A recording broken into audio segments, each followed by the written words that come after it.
नमस्ते बिहार, मैं हूं आप सबके साथ अनूप। खबरों की शुरुआत करेंगे और सबसे पहले बात मदरसा धमाके की।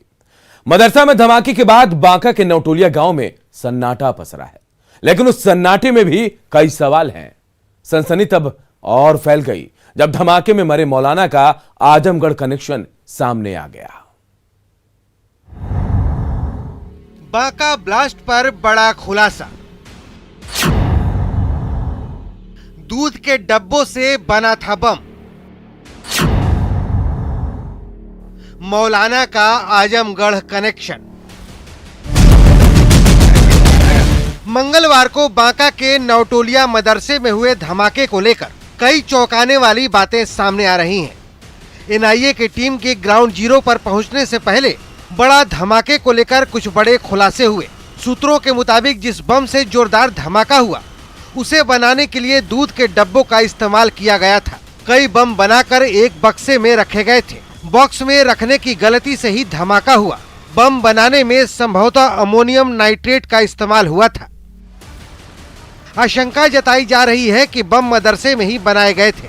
लिहाजा न्यूज 18 की टीम ने नवटोलिया गांव जाकर इस मदरसे में पढ़ने वाले बच्चों की तलाश शुरू की, जहां के ज्यादातर लोग गांव से गायब हैं और जो हैं वो न तो कुछ बोलते हैं न मदरसे में तालीम लेने वाले बच्चों को बोलने देते हैं। जब आज न्यूज 18 की टीम यहाँ बच्चों से जानकारी लेने आई कि जो यहाँ पे मदरसा ध्वस्त हुआ था, यहाँ पर मदरसा में बच्चे किस तरह के तालीम ले रहे थे। कुछ बच्चे शुरुआती दौर में सामने भी आए और उन्होंने बोला कि असलन उर्दू और फारसी की यहाँ पे शिक्षा ली जा रही थी, लेकिन जैसे ही कैमरा और लोगो निकला वो यहाँ से रफ्फू चक्कर हो गए। अब इससे साफ जाहिर होता है कि जैसे पुरुष गायब हुए, महिलाएं भी गायब हुई। अब बच्चों को भी सामने आकर हकीकत बयां करने से रोका जा रहा है। उधर इस धमाके में मदरसे के जिस इमाम अब्दुल सत्तार मोबिन की मौत हो गई, जब उसका सच जानने के लिए न्यूज 18 की टीम झारखंड के देवघर जिले में उसके घर कालीजात गांव पहुंची, तो वहां से इमाम के आजमगढ़ कनेक्शन का सच सामने आया। यूपी का वही आजमगढ़ जो सिमी के आतंकियों और देश में हुए कई धमाकों के लिए बदनाम रहा है। इनका शुरुआती पढ़ाई हुआ प्राथमिक विद्यालय 10वीं से, वहाँ से लेकर मिडिल स्कूल कुकराहा तक। वहाँ से फिर उर्दू लाइन में चल गए। मुबारक अंजामपुर इस्लामिया अशफिया सिक्की मुबारकपुर आजमगढ़। वहाँ से उन्होंने 2006-07 में दस्तारबंदी हुई। उसके बाद घर आए। घर आने के बाद उस साल मतलब फिर घर में रहे। फिर वहाँ से पढ़ाने के गर्ज से बांका के लगभग 9-10 में बांका गए। जांच में ये भी बात सामने आई है कि नवटोलिया का मदरसा रजिस्टर्ड नहीं था। ऐसे में बिहार मदरसा बोर्ड ने सरकार से धमाके की जांच के और सभी सदस्यों का रजिस्ट्रेशन कराने की मांग की है, ताकि उन पर निगरानी रखी जा सके। घटना मदरसे में घटी है, ये बहुत दुखद है हमारे बिहार के लिए और हम तमाम लोगों के लिए। और ये मदरसा ये है कि मेरे बोर्ड से इलाक नहीं है। मैं चाहूँगा कि ऐसे जितने मदरसे हैं प्राइवेट, उनका रजिस्ट्रेशन कराया जाए, ताकि कोई इस तरह का कोई घटना, कोई ऐसा मामला नहीं हो, ताकि हम इस तरह के जो वाक़यात हो रहे हैं उसमें अगर वो सरकार से मंजूर रहते तो उनके अंदर निगरानी होती। जांच की रिपोर्ट के बाद सख्ती से निपटा जाए इन लोगों से, जो लोग भी इसमें दोषी पाए जाएंगे। धमाके के साथ मदरसे और उसके इमाम की हकीकत भी हैरान करने वाली है, मगर उम्मीद है कि एनआईए की जांच से जल्द ही पूरी साजिश का सच सामने आ जाएगा। देवघर से मनीष दुबे और बांका से नागेंद्र द्विवेदी के साथ अमित कुमार, न्यूज 18 पटना। बांका के मदरसे में हुए ब्लास्ट के करीब 60 घंटे बाद अररिया का एक गांव भी बम धमाके से थर्रा उठा। यहां धमाके में घायल अफरोज नाम के एक शख्स की निशानदेही पर 2 जिंदा बम बरामद हुए। बांका में एनआईए जांच, अररिया में नया ब्लास्ट। बांका में मरा मुबिन, अररिया में घायल अफरोज। बांका में बारूद की गंध, अररिया में 2 जिंदा बम।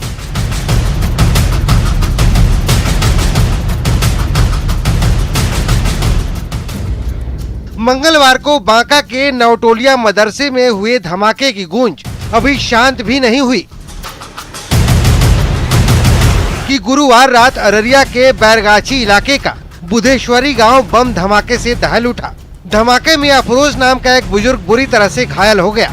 पुलिस के मुताबिक ये बुजुर्ग ही बम धमाके का कसूरवार है, जिसकी निशानदेही पर 2 और जिंदा बम बरामद किए गए हैं। 2 बम बरामद है, जिंदा बम है, यहीं पर रखा हुआ था। ये घर के पीछे तरफ पड़ता है, सुनसान जगह, वहाँ पे रखा था और लगता है कि रात को ये लेने आए थे। इसी में छड़ था, छड़ से इनका कुर्ता फंसा है, गिर गया है, जिससे हाथ में बम था वो बम ब्लास्ट किया। बुरी तरह घायल बुजुर्ग अफरोज को बेहतर इलाज के लिए कटिहार रेफर किया गया है और पुलिस घटना स्थल से लेकर उसके घर तक धमाके के सबूत जुटाने में लगी है। अब तक की पूछताछ के आधार पर पुलिस ये कह रही है कि अफरोज ने ही बम बनाकर झाड़ियों के पीछे रखा था और गुरुवार रात को वो राजा नाम के एक शख्स पर हमले के इरादे से यहाँ बम लेने पहुँचा था, जिससे इसकी पुरानी दुश्मनी है। एक बार ये जेल भी गए हैं, दिल्ली में रहते थे। इनकी पत्नी जो है वो इनको छोड़ दी थी, ये 2 शादी की एक पत्नी छोड़ दी थी। उस पत्नी से राजा का संबंध हो गया था, इसी बात को लेके उसको राजा से फ्रिक्शन था, तो इसलिए ये जो है सो हो सकता है कि राजा के को ही मारने के लिए बम बनाए होंगे। लेकिन बांका मदरसा ब्लास्ट के 2 दिन बाद हुए इस ब्लास्ट से चौकन्नी पुलिस बाकी एंगल से भी मामले की जांच कर रही है, क्योंकि ये बात उसके गले नहीं उतर रही है कि कोई शख्स किसी की हत्या के लिए इतने बम क्यों बनाएगा। न्यूज़ 18 के लिए अररिया से सतीश कुमार मिश्रा की रिपोर्ट। और हाजीपुर से एक बड़ी खबर इस वक्त आ रही है। हाजीपुर में सबसे बड़ी लूट मामले में जांच तेज हो गई है और इसके तार जो हैं पटना के बेऊर जेल से जुड़े हुए हैं। जी हां, जुड़ रहे हैं। पर बैंक लूट के जो तार बेऊर जेल से HDFC बैंक लूट का कनेक्शन हाजीपुर पुलिस जो है बेऊर जेल भी जाने वाली है। हाजीपुर के कई अपराधी बेऊर जेल में बंद हैं। CCTV फुटेज के बाद पटना के कई इलाकों में छापेमारी भी की जा रही है। हम आपको बता दें कि गुरुवार को बैंक से 1 करोड़ 19 लाख की लूट हुई थी। हालांकि इस मामले में अब जांच तेज हो गई है और इस लूट का जो कनेक्शन है वो पटना के बेऊर जेल से जुड़ता दिख रहा है। HDFC बैंक लूट का कनेक्शन हाजीपुर पुलिस जो है इसे तलाशने के लिए बेऊर जेल जाने वाली है, क्योंकि हाजीपुर में बेऊर जेल में हाजीपुर के कई अपराधी बंद हैं।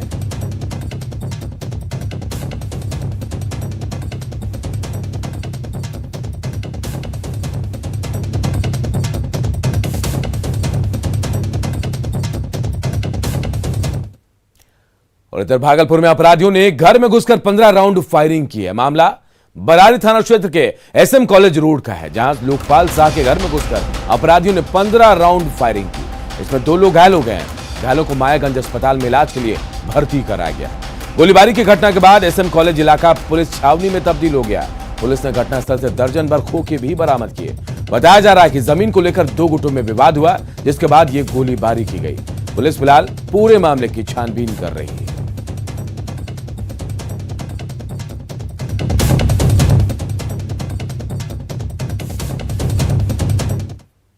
दो पक्षों के बीच में विवाद हुआ, जिसमें 3 लोगों को पैर में गोली लगी है। सर कैसे इस पास इलाके में OP के सामने ये घटना घटी है सर?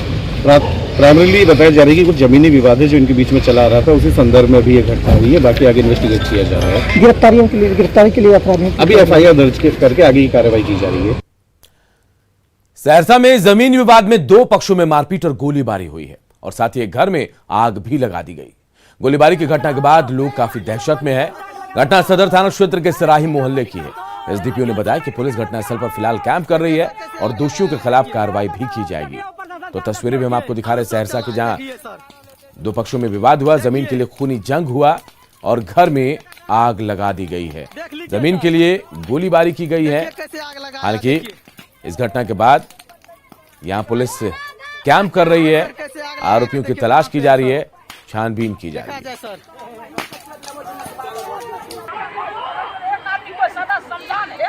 अच्छा रुक समझाबै छियै, रुक।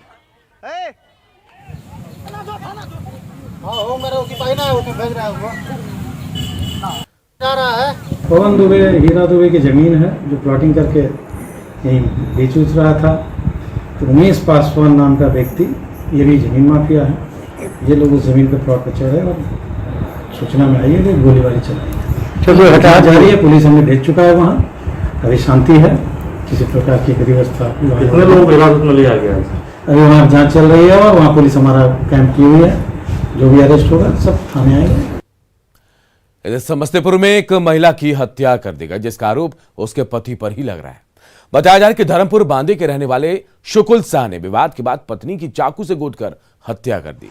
आरोपी फिलहाल फरार है उसकी गिरफ्तारी के लिए छापेमारी की जा रही है।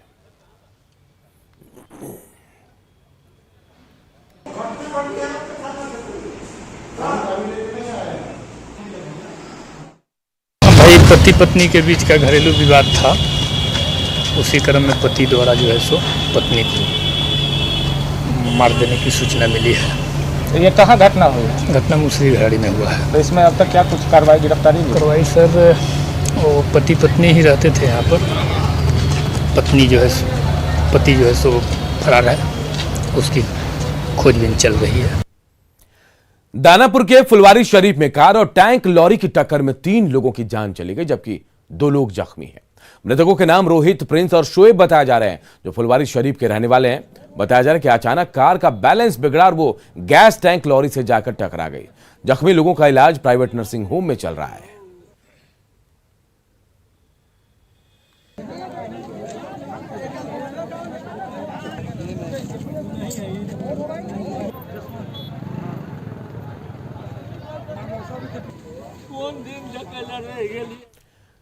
छपरा में भारी बारिश और वज्रपात के अलर्ट के बीच वज्रपात का एक वीडियो भी सामने आया है। इसमें ताड़ के पेड़ पर बिजली गिरने से उसमें आग लग गई। घटना एकमा थाना क्षेत्र के परसागढ़ के पास की है। इस घटना में किसी के हताहत होने की खबर नहीं है। हालांकि बिजली गिरने के बाद लोग यहां काफी दहशत में हैं।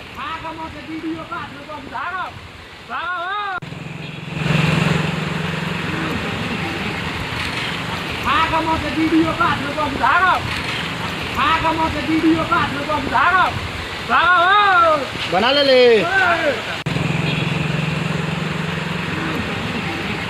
तस्वीरें दिखा रहे हैं आपको ताड़ के पेड़ में बिजली के लिए छपरा में एकमा की तस्वीरें, जहां एक ताड़ के पेड़ पर जबरदस्त बिजली गिरी और आग धू धू कर वहां जल रही तस्वीरें देखिए। हालांकि किसी के हताहत होने की खबर नहीं है।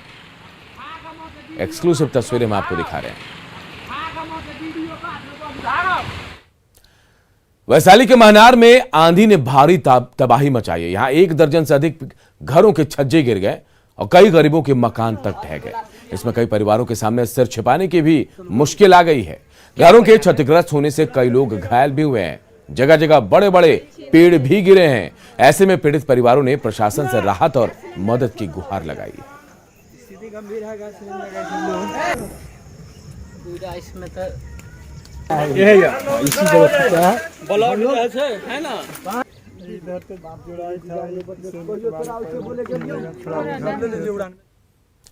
कैमूर में करमनासा नदी पर करोड़ों की लागत से बने करीराम पुल का अप्रोच पथ टूट गया, जिसके बाद लोग एक बार फिर चचरी पुल के सहारे नदी पार कर रहे हैं। कैमूर में बिहार यूपी को जोड़ने वाला यह काफी महत्वपूर्ण पुल है और 5 साल से इस पुल का निर्माण चल रहा था। पुल तो बन गया, लेकिन अप्रोच पथ का काम कच्चा और घटिया किए जाने से हल्की बारिश में ही ये टूट गया। अप्रोच पथ का एक साइड का गाइड भी टूट गया है, जिसके बाद लोग पुल निर्माण में भ्रष्टाचार का आरोप लगा रहे हैं।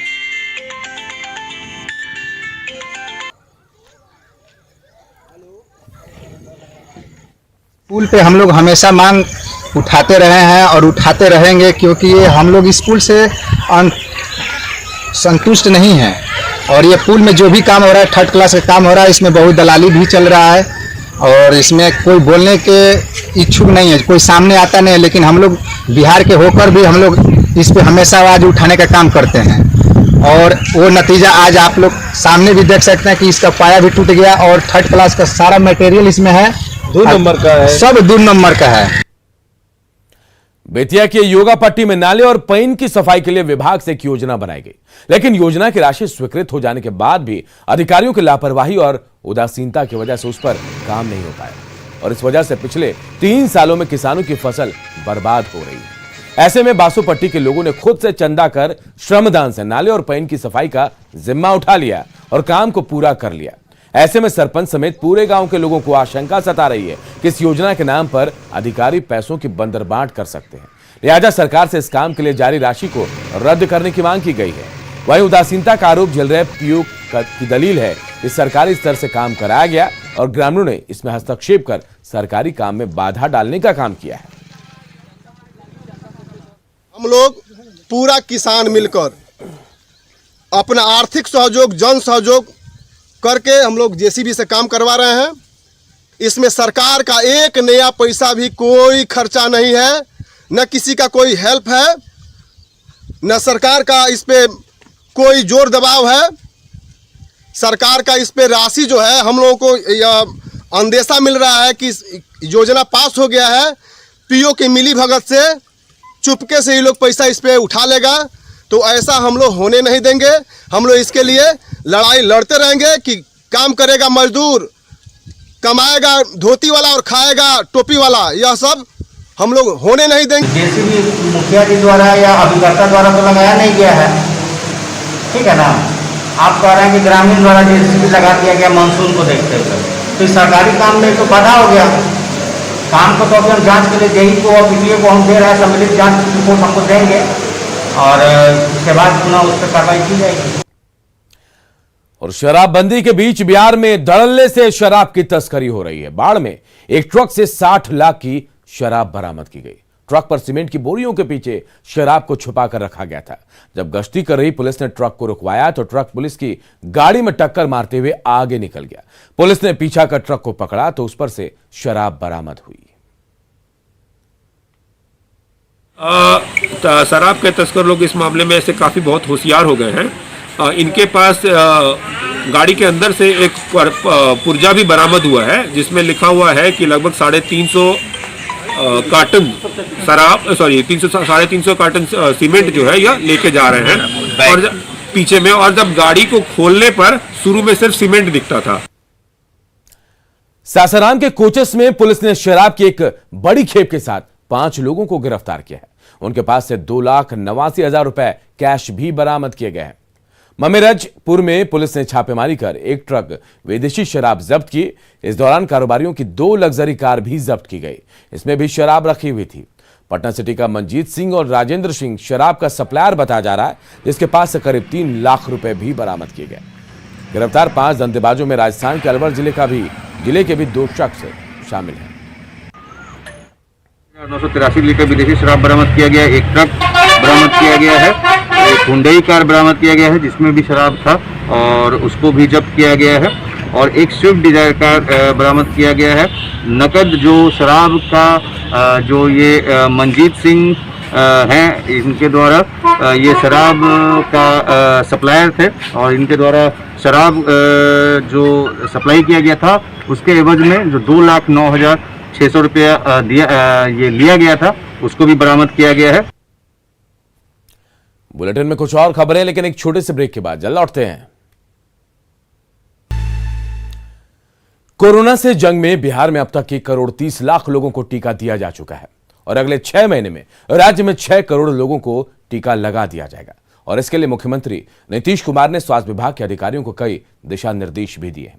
एक अड़े मार्ग में स्वास्थ्य विभाग के अधिकारियों के साथ समीक्षा बैठक में मुख्यमंत्री ने कहा कि अगले 6 महीने में 6 करोड़ लोगों को वैक्सीन देना सरकार का लक्ष्य है और इसे समय पर पूरा करने के लिए विभाग को और ज्यादा मेहनत करने की जरूरत है।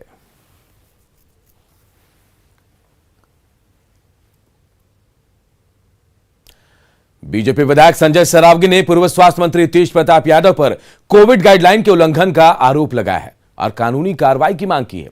उन्होंने कहा कि तेज प्रताप ने दरभंगा आकर सिर्फ ड्रामा किया और डीएमसीएच से डेंगू फैलने की बात कहकर मिथिला वासियों का अपमान किया। दरभंगा आकर कहते हैं दरभंगा से डेंगू फैलता है। दरभंगा का अपमान करके गए, मिथिला का अपमान करके गए और तेज प्रताप जी को उनकी पार्टी ही गंभीरता से नहीं लेती है, उनका परिवार गंभीरता से नहीं लेता है। तो दरभंगा के लोग कितना गंभीरता से लेंगे। वो जितने दिन स्वास्थ्य मंत्री थे एक बार भी झांकने के लिए दरभंगा आए, एक बार भी डीएमसीएच आए, और आज जब आप लोगों ने उनकी दुकान बंद कर दी, आम जनता ने उनकी दुकान बंद कर दी, तो यहाँ आकर फोटो खींचो। जिस तरह उन्होंने जो है कल कोरोना के नियम का वायलेशन किया है, वो तो कानूनी कार्रवाई होनी चाहिए। सासाराम में जालसाजों ने स्वास्थ्य विभाग में फर्जी बहाली निकाली थी। इसके बाद बड़ी संख्या में अभ्यर्थी सिविल सर्जन के पास पहुंच गए। सासाराम के एसडीओ भी मौके पर पहुंचे और अभ्यर्थियों को समझाया। उन्होंने बताया कि जालसाजों ने फर्जी वैकेंसी निकाली थी और इसे सोशल मीडिया में वायरल कर दिया था। स्वास्थ्य विभाग ने इसका खंडन करते हुए विज्ञापन भी जारी किया था, लेकिन दूर दराज से लोग सासाराम पहुंच गए।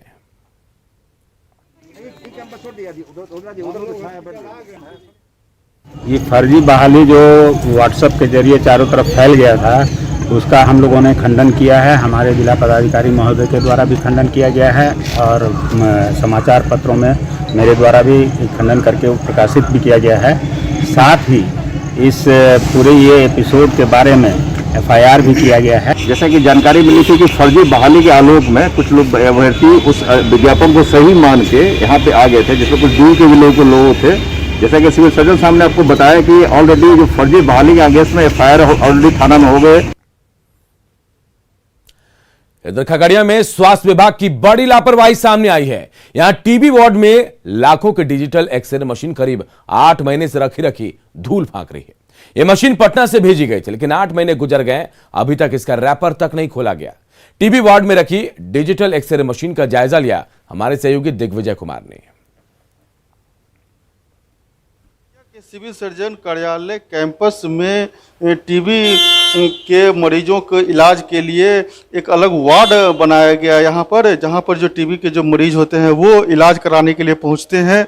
स्वास्थ्य विभाग की सबसे बड़ी लापरवाही देखने को इस टीबी वार्ड में मिल रही है कि स्वास्थ्य विभाग के द्वारा एक्सरे मशीन दिया गया था। जो ये डिजिटल एक्सरे मशीन देख रहे हैं, ये पिछले 8 महीना से यहाँ पर इसी में कैंपस में रखा हुआ है। यहाँ पर जो स्टोर रूम है टीबी वार्ड का, उसके बाहर में ये रखा हुआ है। पिछले 8 महीना से धूल फांक रहा है, लेकिन इसको अभी तक इंस्टॉल नहीं किया गया है। जगह का अभाव बताया जा रहा है। एक्सरे कहाँ करवाए? सदर अस्पताल। यहाँ नहीं हुआ? नहीं हुआ। यहाँ तो मशीन रखा हुआ था? हाँ रखा हुआ।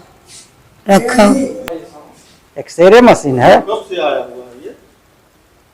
कब से आया है? करीब 8 महीना हो गया है। अभी तक इंस्टॉल नहीं हुआ है? नहीं। क्यों? जगह कमी के चलते नहीं हुआ है। हाँ, टीबी मरीज के लिए है। बाहर जाने का जरूरत नहीं पड़ेगा जब यहाँ इंस्टॉल हो जाएगा। ये थोड़ी सी कोरोना वगैरह में लोग फंसे हुए थे, ध्यान नहीं दे पाए, और सीडीओ भी को खास करके चिन्हित करके उनको बता दिया गया है कि वो बाहर खोज रहे थे, उन्हीं के कैंपस में, उन्हीं के बिल्डिंग में जगह निकाल दिया गया है। तो जो टीबी के मरीज होते हैं उनके लिए ये एक्सरे मशीन दिया गया है, लेकिन यहाँ पर जांच नहीं होने के कारण वैसे मरीजों को खगड़िया के सदर अस्पताल में जांच के लिए भेज दिया जाता है। तो समझा जा सकता है कि स्वास्थ्य विभाग की कितनी बड़ी लापरवाही है कि एक मशीन यहाँ पर जो एक्सरे मशीन है वो रखा हुआ है, लेकिन जगह के अभाव में उसको इंस्टॉल नहीं किया गया है। दिग्विजय कुमार, न्यूज 18 खगड़िया। न डरिए न डराइए, सच जानिए और वही बताइए। प्लीज अफवाह मत फैलाइए। वैक्सीन ही है संजीवनी, इसे अपनाइए। और यही काम कर रहा है नेटवर्क 18, जो फेडरल बैंक के साथ मिलकर वैक्सीनेशन को लेकर जागरूकता अभियान चला रहा है, जिसका नाम है संजीवनी अ शॉट ऑफ लाइफ, और काम है जागरूकता के जरिए कोरोना को मात देना। टीका लगा जब अपनी बारी आए, टीका लगा हो ये जो ढाल सी है तो कमाल सी है, संजीवनी आई यहाँ। टीका लगा जरा, टीका लगा जरा, टीका टीका टीका टीका लगाया क्या। और इस बुलेटिन में इतना ही। मुझे दीजिए इजाजत। नमस्कार।